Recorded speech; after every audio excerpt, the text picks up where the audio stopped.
அண்மை செய்திகளை பார்த்து வருகிறோம். கோவை நேரு கல்லூரியில் சீனியர் மாணவர் ஒருவரை ஜூனியர் மாணவர்கள் சேர்ந்து தாக்கியிருக்கக்கூடிய வீடியோ காட்சிகள் வெளியாகி பரபரப்பை ஏற்படுத்தியிருக்கிறது. இது தொடர்பான முழுமையான விவரங்களை தர இணைகிறார் எமது செய்தியாளர் பரிமளா. அவரிடம் பேசலாம். வணக்கம் பரிமளா. இந்த வீடியோ ஆதாரத்தின் அடிப்படையில் தாக்குதல் நடத்தியிருக்கக்கூடிய இந்த ஜூனியர் மாணவர்கள் மீது தற்போது வரை என்ன நடவடிக்கை எடுக்கப்பட்டிருக்கிறது? முதற்கட்ட விவரம் என்ன? பரிதா, கோவையில் இருக்கக்கூடிய நேரு கல்லூரியில் முதலாம் ஆண்டு மாணவர்கள் சீனியர் மாணவரை தாக்கக்கூடிய வீடியோ காட்சிகள் தற்பொழுது வெளியாகி பரபரப்பை ஏற்படுத்தி இருக்கிறது.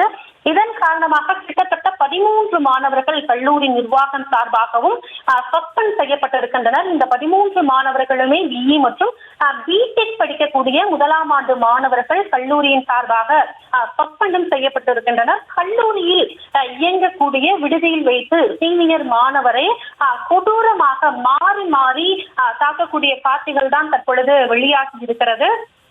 அவருக்கு அதாவது அறையில் இருக்கக்கூடிய பணத்தை எடுத்ததாக குற்றம் சாட்டி சீனியர் மாணவரை தாக்கியதாகவும் தகவல்கள் வெளியாகி இருக்கிறது.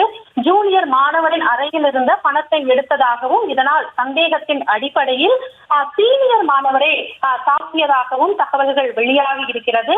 சீனியர் மாணவரை மண்டியிட்டு கையை தூக்க சொல்லியும் மாணவர்கள் கொடூரமாக தாக்கியிருக்கின்றனர். அதாவது அவருடைய விடுதியின் அறையில் வைத்து சீனியர் மாணவரை மண்டியிட்டும் அதே போல கையை மேலே தூக்க சொல்லியும் கொடூரமாக அவரை தாக்கக்கூடிய அந்த காட்சிகள் தான் வெளியாகி இருக்கிறது. சீனியர் மாணவர் அழுது கொண்டே கையை தூக்க முடியவில்லை என்று சக மாணவர்களிடம் கெஞ்சக்கூடிய காட்சிகளும் தற்பொழுது வெளியாகி பரபரப்பை ஏற்படுத்தி இருக்கிறது. அதே போல ஜூனியர் மாணவர்கள் இப்படி செய்யக்கூடாது என்றும் மாணவர்கள் அடித்துள்ளனர்.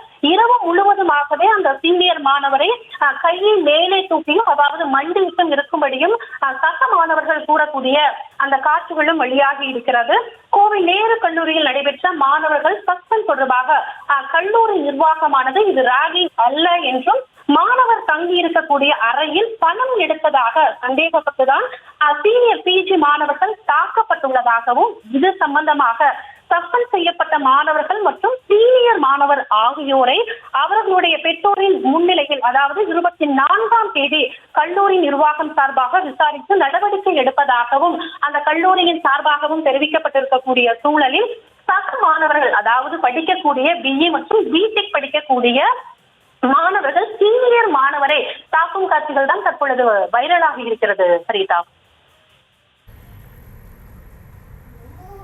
விவரங்களை வழங்கியமைக்கு நன்றி பரிமளா.